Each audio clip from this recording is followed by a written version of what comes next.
সত্ত্বেও তাদের ঘাট ধরে সব কটাকে চ্যাংদোলা করে মধ্যরাতে পুলিশ স্টেশনে নিয়ে চলে গেলেন।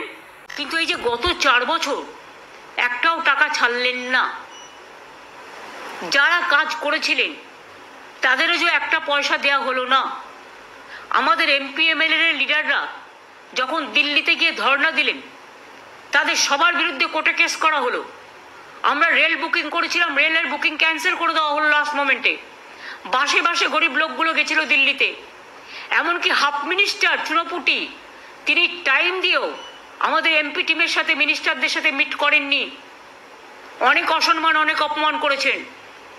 যারা কাজ করেছে টাকা পায়নি তাদের টাকাটা আমরা রাজ্য সরকার থেকে দিয়েছি। কিন্তু আমাদের টাকা আমরা যদি দিতে হয় এরিয়ার থেকে দিতে হবে, আমাদের ফেরত দিতে হবে। 2001 সালে কেউ জমি কিনলে তখন যা দাম ছিল, আমাকে কখনো কখনো অর্ডার পাই যে আজকের দামের দাম দিতে হবে। তাহলে যে কোনো ব্যাপারে মনে রাখবেন আমার অধিকার আছে বলার, যে আমি সম্মান জানিয়েই বলছি।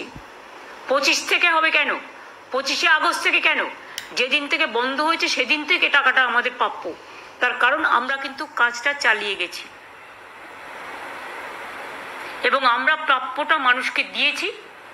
আমরা গ্রামীণ রাস্তার টাকা যেদিন থেকে বন্ধ করে দিয়েছে, আমরা পথশ্রী পরিকল্পনা চালু করেছি।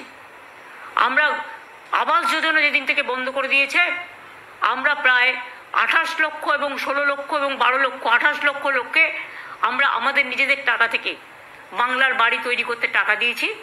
তার আগেও আমাদের যে শেয়ার ছিল সেই শেয়ার থেকেও আমরা 47 লক্ষ বাড়ি করে দিয়েছি।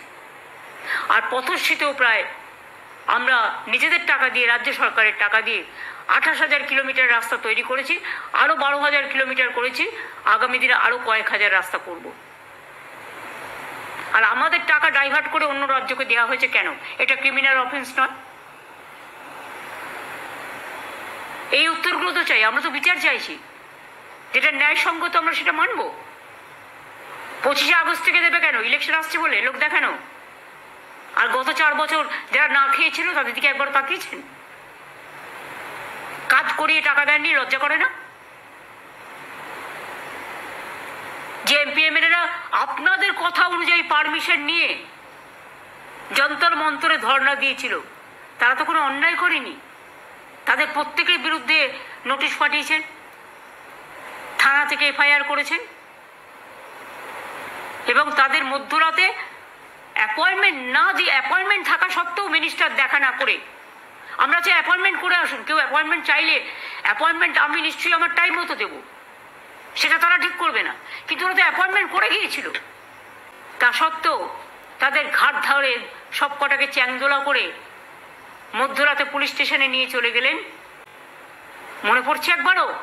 এই তো 100 দিনের কাজের কথাই, যে গরিব লোকগুলো 3 দিন ধরে বাসে করে গেছে, একবারও তাদের কথা ভেবেছিলেন?